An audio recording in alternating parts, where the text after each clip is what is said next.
ان ظالموں کے گھروں میں نہیں رہے تھے؟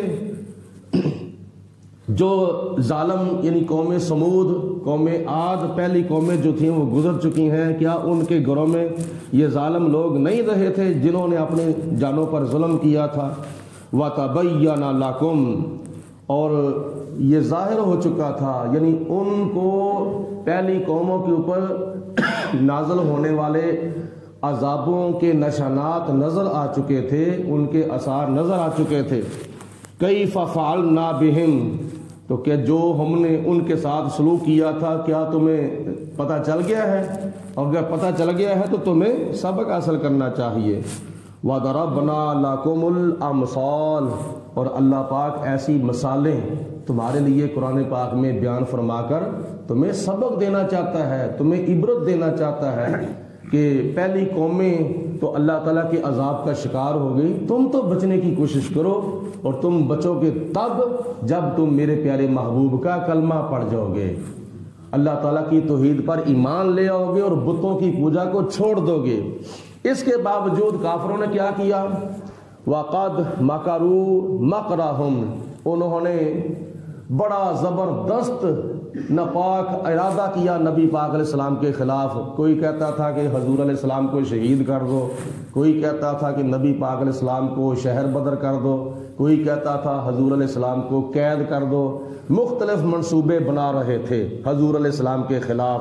وَعِندَ اللَّهِ مَكْرُهُمْ، لیکن ان کے سارے منصوبے اللہ تعالیٰ کے کنٹرول میں تھے، خدا تعالیٰ کے قابو میں تھے، کوئی بھی ان کا منصوبہ اللہ پاک کامیاب نہیں ہونے دیتا تھا۔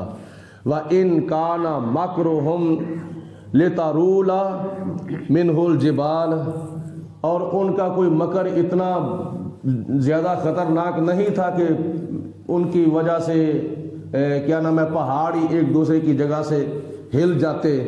فَلَا تَحْسَبَنَّ اللَّهَ مُخْلِفَ وَعْدِهِ رُسُلَهُ، اے میرے حبیب علیہ الصلوۃ والسلام، اللہ پاک نے جو رسولوں کے ساتھ وعدہ کیا تھا، اللہ پاک وعدہ خلافی نہیں کرتا، بلکہ اللہ پاک ان کے ساتھ کیا ہوا وعدہ پورا کرتا ہے۔ ان اللہ عزیز ذو انتقام، بے شک اللہ تعالیٰ غالب ہے اور انتقام لینے والا ہے۔ یوم تبدل الارض غیر الارض، جس دن یعنی قیامت کے دن زمین کو دوسری زمین کے ساتھ بدل دیا جائے گا۔ والسماوات، اور اس آسمان کو اور اس آسمان سمیت اوپر والے 6 آسمانوں کو یعنی 7 آسمانوں کو اللہ پاک دوسرے آسمانوں کے ساتھ بدل دے گا۔ بعض مفسرین نے اس کی وضاحت لکھی ہے کہ زمین یہی رہے گی لیکن اس کی صفت جو ہے وہ بدل دی جائے گی، یعنی اس وقت زمین کے اوپر پہاڑ بھی ہیں، دریا بھی ہیں، اور بڑے بڑے درخت بھی ہیں، اور بڑے بڑے محلات بھی ہیں، لیکن قیامت والے دن اس زمین کو بالکل ہموار کر دیا جائے گا، نہ اس کے اندر کوئی غار ہوگی، نہ اس کے اوپر کوئی پہاڑ ہوگا، نہ اس کے اوپر کوئی دریا ہوگا، نہ نہر ہوگی، نہ درخت ہوں گے، یہ زمین بالکل صاف ہموار ہو جائے گی۔ اور آسمان کو بدلنے کا مطلب یہ ہے کہ اس آسمان کو دوسرے آسمان سے بدل دیا جائے گا۔ اس وقت تو آسمان کے اوپر سورج بھی ہے، چاند بھی ہے، تارے بھی ہیں، بادل بھی ہیں، لیکن جب اللہ تعالیٰ آسمان کو دوسرے آسمان سے بدل دے گا تو اس آسمان کے اوپر نہ سورج ہوگا، نہ چاند ہوگا، نہ تارے ہوں گے، نہ کوئی بادل ہوگا۔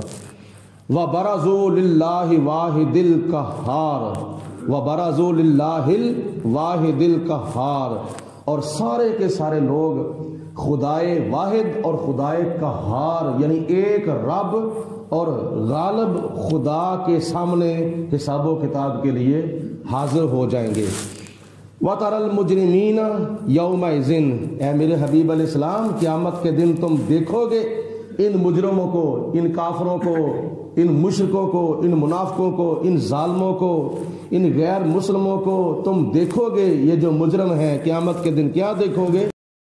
مقرنین فی الاصفاد، قیامت کے دن یہ لوہے کی زنجیروں کے اندر جکڑے ہوئے ہوں گے، ان کے پاؤں میں زنجیریں ہوں گی، ان کے ہاتھوں میں زنجیریں ہوں گی.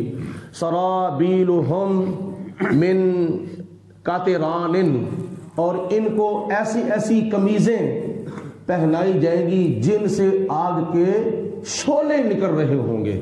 قیامت کے دن ان کو ایسی ایسی قمیضیں، ایسے ایسے کرتے پہنائے جائیں گے ان ظالموں کو جن سے آگ کے شعلے جو ہے وہ نکل رہے ہوں گے.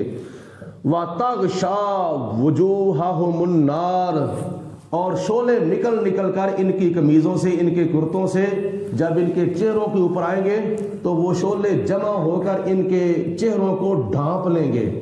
یعنی آگ جو ہے وہ قیامت کے دن ان ظالموں کے چہروں کو ڈھانپ لے گی. یہ قیامت کے دن ظالموں کا حال ہوگا. لِيَجْزِيَ اللَّهُ، تاکہ اللہ تعالی بدلہ دے، اللہ تعالی نتیجہ دکھائے، کل نفس ما کسبت، ہر ایک انسان کو جو اس نے دنیا کے اندر آخرت کے لیے کمایا ہے. اگر اس نے آخرت کے لیے نیکیاں کمائی ہیں تو اللہ تعالیٰ ان کو ان نیکیوں کی جزا عطا فرمائے گا. اگر کسی نے آخرت کے لیے برائیاں کمائی ہیں، گناہ کمائے ہیں، پاپ کمائے ہیں، تو اللہ پاک ان گناہوں کا نتیجہ سزا کی شکل میں قیامت کے دن ایسے ظالموں کو دکھائے گا. ان اللہ سریع الحساب، بے شک اللہ تعالیٰ جلد حساب لینے والا ہے. یعنی قیامت کو اپنے قریب سمجھو. ھذا بلاغ للناس، یہ قرآن پاک تمام لوگوں کے لیے اللہ تعالیٰ کا پیغام ہے، اللہ تعالیٰ کا میسج ہے. وَلِيُنذَرُوا بِهِ، اور خدا نے اپنے پیارے حبیب علیہ السلام پر یہ قرآن نازل اس لیے کیا ہے کہ ان لوگوں کو اللہ تعالیٰ کے خوف سے خائف کیا جائے اور جہنم کی سزائیں اور جہنم کے عذاب ان کو سنا کر ڈرایا جائے، تاکہ یہ لوگ اللہ پاک سے ڈریں اور خدا سے اپنے گناہوں کی معافی مانگیں اور آخرت کو سنواریں. وَلِيَعْلَمُوا، اور تاکہ یہ لوگ دنیا کے اندر جان لیں کہ کوئی بھی بت پوجا کی لائق نہیں ہے، اللہ کے سوا کوئی اور مخلوق عبادت کے لائق نہیں ہے. انما هو الہ واحد، صرف اور صرف ایک خدا ہے کہ جو پوجا کی لائق ہے، وہی سجدے کی اور عبادت کی لائق ہے. وَلِيَذَّكَّرَ، اور تاکہ نصیحت حاصل کریں، عبرت حاصل کریں اس کتاب یعنی قرآن پاک سے اولو الالباب، جو صاحبان عقل ہیں، جن کو اللہ پاک نے سمجھ شعور عطا فرمایا ہے، وہ اپنی عقل کو استعمال کرتے ہوئے قرآن پاک سے عبرت اور سبق حاصل کریں. بسم اللہ الرحمن الرحیم. الف لام را، یہ حروف مقطعات ہیں. تلک آیات الکتابی، یہ کتاب یعنی قرآن پاک کی آیتیں ہیں، اور وہ قرآن پاک کی شان کیا ہے؟ وَقُرْآنٍ مُبِينٍ، اور وہ روشن قرآن ہے. اللہ تعالیٰ کے فضل و کرم سے آج 13واں سپارہ مکمل ہو چکا ہے، اور سورت ابراہیم سے اگلی سورت جو ہے سورت حجر وہ بھی شروع ہو چکی ہے، جو کہ قرآن پاک کی 14ویں سورت ہے. یہ قرآن پاک کی 14ویں سورت سورت حجر ایک وادی کے نام پر اللہ پاک نے نازل کی ہے، اور وہ وادی ہے مدینہ المنورہ اور ملک شام کے درمیان، جس وادی کے اندر قوم سمود یعنی حضرت صالح علیہ السلام کی قوم جو تھی وہ آباد تھی. اس وادی کے نام پر اللہ پاک نے یہ سورت نازل فرمائی ہے. اللہ پاک کی ذات بابرکات ہم سب کو عمل کرنے کی توفیق دے. اور اس کی پہلی آیت سورت حجر کی، اس کی جو پہلی آیت جو ہے وہ قرآن پاک کے 13ویں سپارے کی آخری آیت ہے. آج سورت حجر کا آغاز بھی ہو چکا ہے اور 13ویں سپارے کی تکمیل بھی ہو چکی ہے. کل انشاءاللہ تعالی 14ویں سپارے کا آغاز ہوگا. اللہ پاک ہم سب کو عمل کرنے کی توفیق عطا فرمائے.